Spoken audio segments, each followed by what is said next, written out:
1867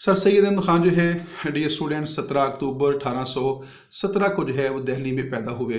اور 1939 میں انہوں نے باقاعدہ طور پہ اپنی پہلی ملازمت حاصل کی اور 1854 میں جو ہے ان کا تبادلہ بجنور میں ہوا اور 1858 تک وہ بجنور میں مقیم رہے۔ تو یہ سر سید احمد خان کا جو ہے ابتدائی دور ہے جس میں انہوں نے مختلف حوالوں سے جو ہے مختلف جگہوں کے اوپر جو ہے ملازمت کی اور ایک عام زندگی جو تھی وہ گزارتے رہے۔ جب جنگ آزادی شروع ہوتی ہے تو اس جنگ آزادی کے دوران جو ہے ایک انتہائی اہم واقعہ جو ہے وہ سر سید احمد خان کی زندگی میں جو ہے پیش آتا ہے۔ اس جنگ کے دوران جو ہے سر سید احمد خان نے کچھ انگریز بچوں، کچھ عورتوں اور کچھ مردوں جو جنگ سے متاثرہ تھے اور اس سے ان کی زندگیوں کو بچانے کی جو ہے کوشش کی، اور یہ واقعہ جب رونما ہوا اور یہ منظر عام پر آیا تو مختلف مکتبہ فکر کی طرف سے مختلف لوگوں کی طرف سے سر سید احمد خان پر سخت تنقید کی گئی تھی اور انہیں انگریزوں کا ایجنٹ کہا گیا، انہیں مسلم دشمن کہا گیا، اور اس حوالے سے جو ہے سر سید احمد خان جو ہے انہیں سخت تنقید کا سامنا کرنا پڑا۔ سر سید احمد خان نے واضح کیا کہ میں نے یہ کام جو ہے نہ تو کسی لالچ کے لیے کیا ہے، نہ میرا کوئی اور مقصد ہے، نہ یہ مسلم دشمنی پر مبنی ہے، میں نے یہ صرف انسانی ہمدردی کی بنیاد پر کیا ہے۔ اور اسٹوڈنٹس یاد رکھیے گا کہ جب یہ واقعہ رونما ہوا اور جب انگریز حکومت کو اس بات کا علم ہوا تو انگریز حکومت نے جو ہے سر سید احمد خان کو کچھ انعام دینے کی، کچھ جائیداد دینے کی جو ہے کوشش بھی کی، جسے سر سید احمد خان نے لینے سے صاف انکار کر دیا اور انہوں نے کہا کہ میں ایسی جائیداد یا ایسا انعام بالکل قبول نہیں کروں گا جو ہندوستان کے مسلمانوں سے چھینا گیا ہے۔ تو اس سے یہ واضح ہوتا ہے کہ سر سید احمد خان جو تھے انہوں نے یہ کام جو ہے یعنی انگریز بچوں، عورتوں اور مردوں کی جو جان بچائی تھی وہ کسی انعام حاصل کرنے کے لیے نہیں کی تھی، کسی لالچ کے لیے نہیں کی تھی، نہ وہ کسی شہرت کے لیے کی گئی تھی، بلکہ وہ صرف خالص انسانی ہمدردی کی بنیاد پہ کی گئی تھی۔ یہی وہ واقعہ ہے جس کے بعد سر سید احمد خان جو ہے وہ ایک اور رنگ میں نظر آتے ہیں، ایک اور شخصیت کے روپ میں جو ہے سامنے نظر آتے ہیں۔ اس سے پہلے سر سید احمد خان کی جو زندگی ہے وہ ان کی ذاتی زندگی ہے، لیکن اس واقعے کے بعد جو ہے وہ ایک بڑی شخصیت کے روپ میں سامنے آتے ہیں۔ ان کی شہرت نہ صرف پورے ہندوستان میں پہنچ جاتی ہے بلکہ اس واقعے کے بعد ان کی شہرت، ان کی مقبولیت جو ہے اور اس کے کارنامے کا جو ذکر ہے وہ برطانیہ تک چلا جاتا ہے، اور اس طرح وہ ایک بڑی شخصیت کے روپ میں سامنے آتے ہیں، اور یہیں سے جو ہے سر سید احمد خان کی زندگی کا دوسرا دور جو ہے وہ شروع ہوتا ہے۔ سر سید احمد خان کی زندگی کا اگر جائزہ لیا جائے تو جب ان کی زندگی کا دوسرا دور شروع ہوتا ہے تو اس کے اندر جب اس نتیجے پر پہنچے کہ اب اقتدار جو ہے مسلمانوں سے چھن چکا ہے اور مسلمان جو ہیں وہ محکوم ہیں، ان کی جائیدادیں ان سے چھین لی گئی ہیں اور انگریز حکومت ان پر مختلف طریقوں سے ظلم و ستم کر رکھے ہیں، اور انگریز حکومت مسلمانوں کو شک کی نظر سے دیکھتے ہیں کیونکہ اقتدار انہیں سے چھینا گیا تھا، لہذا ان کی کوشش یہ تھی کہ مسلمانوں کو زیادہ سے زیادہ جو ہے کمزور کیا جائے۔ لہذا ان حالات کے اندر جو ہے سر سید احمد خان اس نتیجے پر پہنچے کہ اگر انگریزوں اور مسلمانوں کے درمیان یہی مخالفت کا سلسلہ جاری رہا تو اس میں صرف اور صرف مسلمانوں کا نقصان ہوگا، چنانچہ انہوں نے کوشش کی کہ ہندوستان کے مسلمانوں اور انگریز حکومت جو ہے ان کے درمیان دوستی کی فضا پیدا کی جائے، ان کے درمیان جو شکوک و شبہات ہیں ان کو ختم کیا جائے، اور اس طرح جو ہے ان مسلمانوں کو اس قابل بنایا جائے کہ وہ انگریز حکومت سے زیادہ جو ہے وہ فائدہ اٹھا سکیں۔ یہ شکوک و شبہات جو ہے ختم کرنے کے لیے سر سید احمد خان نے مختلف موقعوں کے اوپر جو ہے مختلف خدمات سر انجام دی۔ اس سلسلے میں جو ہے انہوں نے رسالہ شباب بغاوت ہند کے نام سے ایک رسالہ شائع کیا جو 1858 میں جو ہے انہوں نے شائع کیا تھا۔ اس کا مقصد یہ تھا کہ جنگ آزادی کے جو اسباب ہیں ان کا جائزہ لیا جائے اور اس کے اندر واضح کیا جائے کہ جنگ آزادی جو ہے اس میں انگریزوں کا کیا کردار ہے اور ہندوستان کے مسلمانوں کا کیا کردار ہے، اور اس طرح جو ہے انہوں نے کئی اور اہم خدمات سر انجام دے کر انگریزوں اور مسلمانوں کے درمیان مفاہمت پیدا کرنے کی کوشش کی تاکہ مسلمان جو ہیں وہ انگریز حکومت سے زیادہ فائدہ اٹھا سکیں اور اپنی حالت کو بہتر جو ہے وہ کر سکیں۔ نیکسٹ ہے مغربی علوم اور انگریزی زبان سیکھنے کے لیے ہندوستان کے مسلمانوں کو ترغیب دینا اور علی گڑھ کالج کا قیام۔ سر سید احمد خان نے ہندوستان کے مسلمانوں کی بہتری کے لیے جو خدمات سر انجام دی ہیں ان میں سے سب سے اہم خدمات جو تھی وہ ہندوستان کے مسلمانوں کو یہ ترغیب دینا تھا کہ اب وقت آ گیا ہے کہ مسلمان جو ہیں جدید علوم سیکھیں، مغربی علوم سیکھیں، کیونکہ حکمران جو ہیں جب تک آپ ان کی زبان نہیں سیکھیں گے، جب تک ان کے علوم نہیں سیکھیں گے اس وقت تک جو ہے حکمرانوں سے کوئی فائدہ اٹھانا جو ہے ممکن نہیں ہے۔ سر سید احمد خان جو ہیں ان کا بہت مشہور نعرہ تھا تعلیم، تعلیم اور صرف تعلیم۔ وہ واضح کرنا چاہتے تھے کہ اب ہندوستان کے مسلمانوں کی جو بقا ہے وہ صرف ایک چیز سے وابستہ ہے اور وہ ہے تعلیم حاصل کرنا، کہ جب تک مسلمان اپنی تعلیمی حالت کو بہتر نہیں کریں گے، اپنے اندر تعلیمی شعور بیدار نہیں کریں گے اور جدید تعلیم نہیں سیکھیں گے جو حالات کے مطابق ہے، وقت کے تقاضوں کے مطابق ہے، اس وقت تک جو ہے ہندوستان کے مسلمان جو ہیں وہ اپنا کھویا ہوا مقام حاصل نہیں کر سکتے۔ سر سید احمد خان کا یہ بھی نقطہ نظر تھا کہ ہندوستان کے مسلمانوں سے جو جائیدادیں چھین لی گئی ہیں، انہیں ملازمتوں سے محروم کر دیا گیا ہے، اس سے ان کی معاشی حالت جو ہے بری طرح متاثر ہوئی ہے۔ اب وہ سمجھتے تھے کہ صرف تعلیم ہی وہ ایک چیز رہ گئی ہے کہ تعلیم حاصل کر کے مسلمان اچھی ملازمتیں حاصل کریں اور اپنی معاشی حالت کو جو ہے بہتر کریں۔ چنانچہ انہوں نے ہندوستان کے مسلمانوں کی تعلیمی حالت کو بہتر کرنے کے لیے مختلف ادارے قائم کیے۔ تو 1858 سے لے کر 1867 تک جو انہوں نے ادارے قائم کیے، ان کا مقصد تو تمام ہندوستانیوں کے لیے تھا، تاکہ ہندوستان کے تمام لوگ جو ہیں، چاہے ہندو ہیں، چاہے مسلمان ہیں یا باقی لوگ ہیں، وہ اس سے استفادہ کر سکیں۔ مراد آباد کے اندر، غازی پور کے اندر سائنٹیفک سوسائٹی، جو بھی انہوں نے تعلیمی ادارے قائم کیے، ان کے پیش نظر جو ہے تمام ہندوستانی تھے۔ لیکن 1867 کے اندر جو ہے ایک ایسا واقعہ رونما ہوا جس کے بعد سر سید احمد خان نے اپنی تمام کوششیں جو ہیں ہندوستان کے مسلمانوں کے لیے وقف کر دیں۔ ڈیئر اسٹوڈنٹس، یہ بات یاد رکھیے گا کہ سر سید احمد خان جو ہے انہوں نے علی گڑھ کے اندر جو ہے جیسے ایک تعلیمی سلسلے کا آغاز کیا، تو اس سے پہلے جو ہے 1869 کے اندر جو ہے جب ان کا بیٹا سید محمود علی جو ہے وہ اعلیٰ تعلیم حاصل کرنے کے لیے کیمبرج یونیورسٹی گئے تھے، تو سر سید احمد خان بھی ان کے ساتھ انگلستان چلے گئے تھے تاکہ وہاں کے نظام تعلیم کا جائزہ لیا جائے، اور سر سید احمد خان نے وہاں پہ تقریباً 17 ماہ جو ہے وہ قیام کیا۔ اس قیام کے دوران جو ہے انہوں نے کیمبرج یونیورسٹی اور آکسفورڈ یونیورسٹی جو ہے ان کے نظام تعلیم کا جائزہ لیا، اور پھر ان کے اندر یہ خیال پیدا ہوا کہ ہندوستان کے اندر بھی جو ہے اسی نوعیت کا ایک تعلیمی ادارہ جو ہے وہ قائم ہونا چاہیے۔ چنانچہ جب وہ واپس آئے تو واپس آ کر جو ہے سر سید احمد خان نے علی گڑھ میں جو ہے ایک کالج قائم کرنے کا فیصلہ کیا۔ علی گڑھ کا انتخاب انہوں نے اس لیے کیا تھا کیونکہ ان دنوں ان کی جو پوسٹنگ تھی وہ علی گڑھ میں تھی، چنانچہ انہوں نے علی گڑھ کے اندر جو ہے ایک ایسا تعلیمی ادارہ قائم کیا جس کی نوعیت جو ہے وہ کافی حد تک جو ہے آکسفورڈ اور کیمبرج یونیورسٹی سے ملتی جلتی ہو۔ سر سید احمد خان جو تھے انہوں نے جولائی 1867 کے اندر جو ہے 1876 میں جو ہے ملازمت سے جو تھی وہ علیحدگی اختیار کر لی تھی، اور پھر بھرپور توجہ کے ساتھ جو ہے وہ علی گڑھ کالج اور علی گڑھ جو مسلم اسکول انہوں نے قائم کیا، اس کی بہتری کے لیے، اس کی ترقی کے لیے اور اس کے لیے زیادہ سے زیادہ اقدامات کرنے کے لیے اپنی زندگی کو وقف کر دیا۔ اور 1875 کے اندر جو ہے 1875 کے اندر جو ہے سر سید احمد خان کی کوششوں سے MAO ہائی اسکول کی بنیاد رکھی گئی اور وہاں سے ابتدائی کلاسز کا جو ہے وہ آغاز کیا گیا تھا۔ تو آغاز میں جو ہے سر سید احمد خان نے محمڈن اینگلو اورینٹیل اسکول جو ہے اس کی بنیاد رکھی 1875 میں، لیکن تھوڑی عرصہ کے بعد جو ہے جسٹ آفٹر 2 ایئرس جو ہے 1877 کے اندر جو ہے اس اسکول کو جو ہے وہ کالج کا درجہ دے دیا گیا تھا، اور 8 جنوری 1877 کو اس وقت کے جو وائس رائے لارڈ لیٹن تھے انہوں نے MAO کالج کی بنیاد رکھی، اور اس کا جو ہے MAO ہائی اسکول بہت جلد مختصر مدت کے بعد جو ہے وہ محمڈن اینگلو اورینٹیل کالج بننے میں کامیاب ہو گیا۔ یہی وہ کالج تھا جس کے لیے سر سید احمد خان نے بھرپور کوشش کی تھی کہ اس کو جلد از جلد جو ہے یونیورسٹی کا درجہ دیا جائے، لیکن ان کی زندگی کے اندر تو ان کا یہ خواب پورا نہ ہو سکا۔ لیکن 1920 کے اندر جو ہے ان کے وفات کے تقریباً 22 سال بعد جو ہے علی گڑھ جو MAO ہائی اسکول تھا، MAO کالج جو تھا وہ علی گڑھ مسلم یونیورسٹی میں جو ہے اس کو اپ گریڈ کر دیا گیا، اور اس طرح جو ہے آج بھی جو ہے علی گڑھ مسلم یونیورسٹی جو ہے وہ ہندوستان کے مسلمانوں کی تعلیمی حالت کو بہتر کرنے کے لیے ان کے لیے انتہائی اہم کارنامہ جو ہے سر انجام دے رہی ہے، اور یہ ہندوستان کے مسلمانوں کی ایک پہچان ہے۔ تو اس طرح جو ہے سر سید احمد خان نے مختلف اوقات کے اندر جو ہے ہندوستان کے مسلمانوں کی تعلیمی حالت کو بہتر بنانے کی کوشش کی ہے۔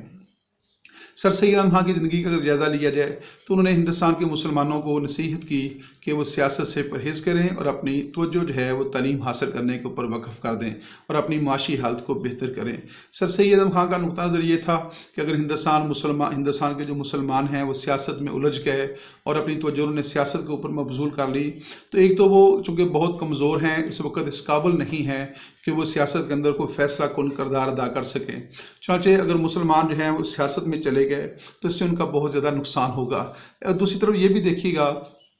کہ سیاست جو ہے اس کے اندر جو عام آدمی ہے، جو غریب آدمی ہے، اس کا کوئی بڑا کردار نہیں ہوتا۔ سیاست کے اندر وہی طبقہ جو ہے فیصلہ کن کردار ادا کرتا ہے جو معاشی طور پہ خوشحال ہوتا ہے، اور ہندوستان کے مسلمان جو ہے اس وقت معاشی طور پر بڑی بدحالی کا شکار تھے، اور ان کے پاس جائیدادیں نہیں تھیں، ملازمت نہیں تھی، ان کا اثر و رسوخ جو ہے بڑا محدود تھا۔ تو یہ بات بڑی حقیقت پر مبنی تھی کہ اگر اس وقت مسلمان اپنے آپ کو سیاست میں الجھا لیتے تو انہیں کوئی بھی مقصد جو تھا وہ حاصل نہیں ہو سکتا تھا۔ چنانچہ سر سید احمد خان نے ہندوستان کے مسلمانوں کو ترغیب دی، نصیحت کی کہ وہ تعلیم حاصل کریں، تعلیمی حالت کو بہتر کریں، جدید تعلیم سے اپنے آپ کو مزین کریں، اور تعلیم حاصل کرنے کے بعد جو ہے جب وہ بہترین ملازمتیں حاصل کر لیں گے، اپنی معاشی حالت کو بہتر کر لیں گے، تو پھر تعلیم اور بہتر معاشی حالت کے بعد جو ہے جب ہندوستان کے مسلمان ہندوستان کی سیاست میں آئیں گے، ہندوستان کی سیاست کے اندر کردار ادا کریں گے، تو پھر ان کی حیثیت بہت بہتر ہوگی اور اپنے مفادات کو وہ تحفظ دینے میں کامیاب بھی ہو جائیں گے۔ چنانچہ یہی وجہ ہے کہ سر سید احمد خان نے یہ نعرہ بلند کیا تھا کہ تعلیم، تعلیم اور صرف تعلیم۔ تو تعلیم حاصل کرنے کے بعد ہی جو ہے ہندوستان کے مسلمان کوئی بہتر کردار جو ہے وہ ادا کر سکتے ہیں۔ 1867 کے اندر جو ہے سر سید احمد خان کی زندگی کے اندر ایک بہت اہم واقعہ رونما ہوتا ہے جس نے سر سید احمد خان کی سوچ کو، ان کی فکر کو، ان کے نقطہ نظر کو یکسر تبدیل کر دیا تھا۔ یہ وہ سر سید احمد خان ہیں جو آغاز میں ہندو مسلم اتحاد کے بڑے حامی نظر آتے ہیں، اور وہ ہندوستان کو ایک متحد ہندوستان کو دیکھنا چاہتے تھے۔ لیکن 1867 کے اندر جو ہے ہندوستان کے اندر ایک ایسا واقعہ رونما ہوتا ہے جس کو اردو ہندی تنازع کہا جاتا ہے۔ تو اس واقعے نے جو ہے سر سید احمد خان کی سوچ کو جو ہے بالکل تبدیل کر کے رکھ دیا تھا۔ 1867 کے اندر جو ہے جب یہ تحریک چلائی گئی بنارس کے مقام پر کہ اردو زبان کو ختم کر دیا جائے اور اس کی جگہ پہ جو ہے ہندی زبان کو رائج کیا جائے، اور اس طرح جو ہے اردو زبان جو مسلمانوں کی پہچان تھی، مسلمانوں کی تہذیب تھی، اور جو مسلمانوں کی تہذیب کی محافظ تھی، صرف اس لیے اس کے ساتھ تعصب کا مظاہرہ کیا گیا کہ یہ خیال کیا گیا تھا کہ اردو زبان جو ہے یہ ہندوستان کے مسلمانوں کی پہچان ہے، تو اس کو ختم ہونا چاہیے۔ چنانچہ اس کے بعد جو ہے سر سید احمد خان اس نتیجے پر پہنچے کہ وہ ہندو جو مسلمانوں کی زبان کو برداشت کرنے کے لیے تیار نہیں ہیں، وہ زندگی کے باقی شعبوں کے اندر جو ہے ہندوستان کے مسلمانوں کو کس طرح برداشت کر سکتے ہیں۔ چنانچہ وہ اس نتیجے پر پہنچے کہ اس کا مطلب یہ ہے کہ ہندوستان کے مسلمانوں کے مفادات ہندوؤں کے مفادات سے بالکل مختلف ہیں، اور یہیں سے جو ہے سر سید احمد خان جو ہیں انہوں نے ایک قومی نظریے کا پرچار ختم کر کے دو قومی نظریے کا پرچار شروع کیا۔ یہ وہ سر سید احمد خان تھے جنہوں نے ایک موقع کے اوپر فرمایا تھا کہ ہندو اور مسلمان دوسرے ممالک سے آئے، اور سر سید احمد خان نے ایک موقع کے اوپر فرمایا تھا کہ ہندوستان ایک دلہن کی مانند ہے جس کی دو خوبصورت آنکھیں ہندو اور مسلمان ہیں۔ اگر دونوں مل جل کر نہ رہیں تو دلہن کی آنکھیں ٹیڑھی ہو جائیں گی، اور اگر دونوں ایک دوسرے کو تباہ کر دیں گی تو دلہن جزوی طور پر اندھی ہو جائے گی۔ گویا وہ سمجھانا یہ چاہتے تھے، یہ بات کرنا چاہتے تھے کہ ہندوستان کی جو بقا ہے، ہندوستان کی جو خوبصورتی ہے، ہندوستان کا جو حسن ہے، اس کی جو ترقی اور خوشحالی ہے، وہ صرف اور صرف اس بات سے ہے کہ ہندو اور مسلمان متحد ہو کر رہیں، متحد ہو کر جد و جہد کریں، آپس میں اتفاق اور محبت سے رہیں۔ اور یہی سر سید احمد خان کا آغاز میں نقطہ نظر تھا، اور وہ ہندوستان کے تمام لوگوں کو، تمام مذہب کے لوگوں کو، تمام طبقات کے لوگوں کو ایک قوم تصور کرتے تھے۔ لیکن جب اردو ہندی تنازع شروع ہوا 1867 کے اندر جو ہے یہ افسوسناک واقعہ رونما ہوا، تو اس سے سر سید احمد خان کی زندگی اور انداز فکر جو ہے وہ بالکل تبدیل ہو گیا، اور ان کی سوچ اور فکر پر اس واقعے نے انتہائی ناخوشگوار جو ہے وہ اثرات مرتب کیے۔ سر سید احمد خان کو احساس ہو گیا تھا کہ ہندو مسلم اتحاد جو ہے اب زیادہ دیر تک قائم نہیں رہ سکتا۔ ہندوؤں کا متعصب رویہ، تنگ نظری جو ہے اس نے سر سید احمد خان کو مجبور کر دیا کہ وہ اپنی سوچ اور فکر کو جو ہے تبدیل کریں۔ یہاں میں ایک بات اسٹوڈنٹس اور بھی کرنا چاہتا ہوں کہ قائد اعظم محمد علی جناح رحمۃ اللہ علیہ بھی آغاز میں ہندو مسلم اتحاد کے بہت بڑے حامی تھے،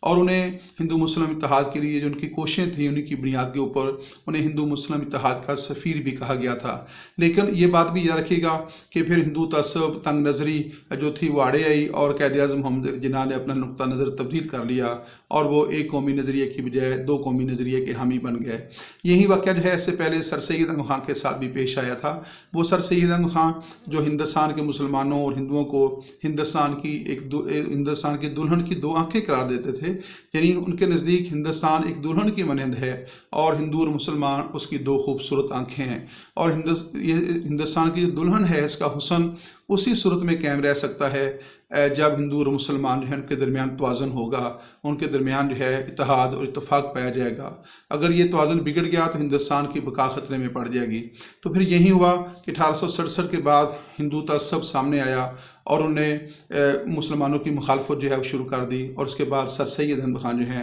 انہوں نے اپنا نقطہ نظر جو تھا تبدیل کر لیا، اور یہیں سے جو ہے سر سید احمد خان نے دو قومی نظریے کی حمایت شروع کر دی، اور انہوں نے واضح کر دیا کہ ہندوستان کے اندر ایک قوم نہیں بلکہ دو قومیں آباد ہیں، اور ہندوستان میں مسلمان جو ہیں وہ اپنے مفادات کے اعتبار سے مکمل طور پر ایک قوم نظر آتے ہیں۔ اور اس طرح 1867 کے واقعے کے بعد ہندو مسلم اتحاد کے علمبردار سر سید احمد خان جو ہیں اب صرف اور صرف مسلمانوں کے مفادات کے علمبردار نظر آتے ہیں، اور انہیں اپنی ساری کوششیں جو ہیں ہندوستان کے مسلمانوں کے لیے وقف کر دی، اور یہ کہنے پر مجبور ہو گئے کہ میں لفظ قوم میں ہندوؤں اور مسلمانوں کو، جو سر سید احمد خان پہلے نقطہ نظر تھا کہ میں لفظ قوم میں ہندوؤں اور مسلمانوں کو ایک قوم تصور کرتا ہوں، پھر وہ یہ کہنے کے اوپر مجبور ہو گئے کہ ہندوستان کے جو مسلمان ہیں وہ ایک الگ قوم ہے، اور وہ ہر اعتبار سے جو ہے الگ قوم ہے، اور یہ ان کی یہ سوچ بدلنے میں جو ہے ہندو تعصب نے جو ہے بڑا کردار ادا کیا تھا۔ اس طرح جو ہے سر سید احمد خان جو تھے ان کا نقطہ نظر میں تبدیلی واقع ہوئی، اور وہ آخر کار جو ہے انہوں نے اپنا ایک نیا نقطہ نظر پیش کیا کہ ہندوستان کے جو مسلمان ہیں وہ ایک الگ قوم کا درجہ رکھتے ہیں۔ انہوں نے دو قومی نظریے کی بنیاد رکھی، اور یہی دو قومی نظریہ جو ہے یہ آگے جا کر جو ہے یہ قیام پاکستان کا سبب بنا، اور اس طرح سر سید احمد خان پہلی شخصیت ہیں جنہوں نے ہندوستان کے مسلمانوں کے لیے لفظ قوم جو تھا وہ استعمال کیا۔ گویا سر سید احمد خان جو ہیں وہ دو قومی نظریے کے حامی ہیں اور دو قومی نظریے کے بانی ہیں۔ یہی وہ دو قومی نظریہ ہے جس پر ہندوستان کی تقسیم ہوتی ہے، اور ہندوستان جو ہے 1947 میں پاکستان اور ہندوستان کے درمیان جو ہے تقسیم ہوتا ہے۔ اگر ہندو تعصب کا مظاہرہ نہ کرتے، اپنی تنگ نظری کا مظاہرہ نہ کرتے، اور مسلمانوں کو کھلے دل سے قبول کرتے، مسلمانوں کے مفادات کا تحفظ کرتے اور مسلمانوں کو عزت اور احترام دیتے، تو ممکن ہے کہ ہندوستان کی تاریخ مختلف ہوتی۔ لیکن اس موقع کے اوپر جو ہے ہندو تعصب، ہندو تنگ نظری جو ہے کھل کر سامنے آئی، اور یہ ہندو تعصب اور تنگ نظری ہی تھا جس نے ہندوستان کے مسلمانوں کو اپنی سوچ اور نقطہ نظر تبدیل کرنے کے اوپر مجبور کیا، اور آخر کار وہ سفر جس کا آغاز سر سید احمد خان سے ہوا تھا وہ جو ہے 1947 کو ایک خوبصورت اختتام کے اوپر جو ہے وہ آ کر ختم ہوتا ہے، اور پاکستان جو ہے اس کا قیام جو ہے وہ عمل میں آتا ہے۔ تو یقیناً تحریک پاکستان کے جو بانی ہیں وہ سر سید احمد خان ہیں، جن کی کوششوں سے، جن کی جدوجہد سے، جن کی محنت سے ہندوستان کے اندر جو ہے مسلمانوں کو ایک الگ پہچان ملی، ایک الگ شناخت ملی، اور ہندوستان کے مسلمان جو ہے وہ ایک قوم کے اندر جو ہے تبدیل ہوئے۔ سر سید احمد خان نے ہندوستان کے مسلمانوں کی تعلیمی حالت کو بہتر کرنے کے لیے جو علی گڑھ کالج کے اندر جو ہے ایک تعلیمی سلسلہ شروع کیا تھا، پھر اسی تعلیمی ادارے سے جو لوگ تعلیم حاصل کر کے میدان عمل میں آئے تو پھر وہیں جو ہے وہ تحریک پاکستان کا راول دستہ جو ہے بنتے ہیں، اور انہی کی کوششوں سے، جدوجہد سے آل انڈیا مسلم لیگ قائم ہوتی ہے، اور پھر یہ سفر جو ہے جاری رہتا ہے، اور 1947 میں جو ہے پاکستان کا قیام جو ہے وہ عمل میں آتا ہے۔ یہاں پہ اس ویڈیو کا اختتام ہوتا ہے۔ ڈیئر اسٹوڈنٹس، یہ جو ہم نے سلسلہ شروع کیا ہے پاکستان موومنٹ کے حوالے سے، اس میں ہم تمام ایونٹس کا جو ہے وہ جائزہ لینے کی کوشش کریں گے۔ تو یہاں پہ اس کے بعد اجازت دیجیے گا۔ پاکستان زندہ باد، سر سید احمد خان زندہ باد۔ اللہ تعالیٰ سر سید احمد خان کو ان کی عظیم خدمات کے صلے میں جنت الفردوس میں اعلیٰ و عرفہ مقام عطا فرمائے، اور انہیں بلند مقام عطا فرمائے۔ اللہ حافظ۔